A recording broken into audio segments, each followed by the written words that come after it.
BNP ক্ষমতায় এলে 18 মাসে 1 কোটি মানুষের কর্মসংস্থানের ব্যবস্থা করব বিএনপির এক নেতা বলছে।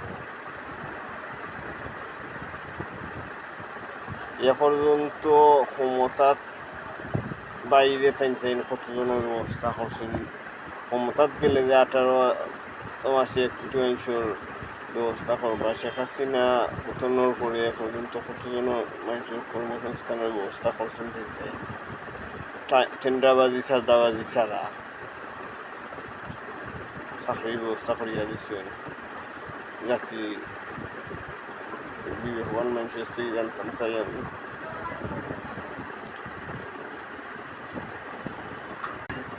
এটা তো শেখ হাসিনা ডায়লগ দিলে না, গড়ে গড়ে চাকরি দেব,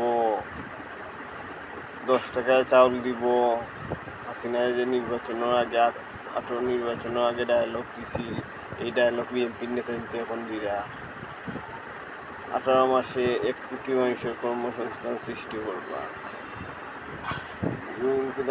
বাপুর উল্লাতনি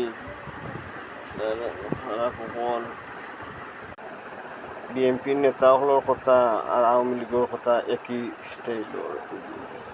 ইটা খালি ফাফর মার্তা এই বড় বড় মেগা প্রকল্প বাস্তবায়ন করেছি,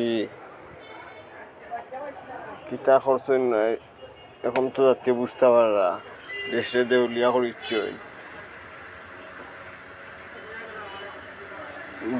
এত বিদ্যুৎ উৎপাদন করছেন, এখন ডেইলি 8 বার 10 বার কারেন্ট যায়।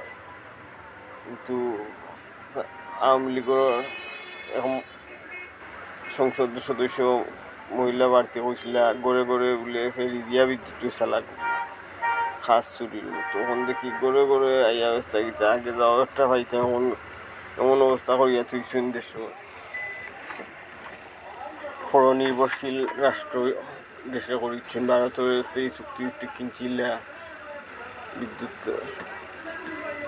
চুক্তি তো টানতেন ক্ষমতাত নাই, চুক্তি তো আর নবায়ন না হইতে পারে, আমরা বিদ্যুতে আনতে সেম কাজ বিএনপি ক্ষমতায় যাওয়ার লাগি 1 কোটি মানুষে 18 মাসে চাকরির ব্যবস্থা দিলেই বা। শেখ হাসিনা পতন হয়েছে জুলাই আগস্টের 5 তারিখ দেশ ছাড়ছে। এ পর্যন্ত কতজন মানুষের কর্মসংস্থানের ব্যবস্থা করতে পারছে, একটা জানতাম চাই আমি।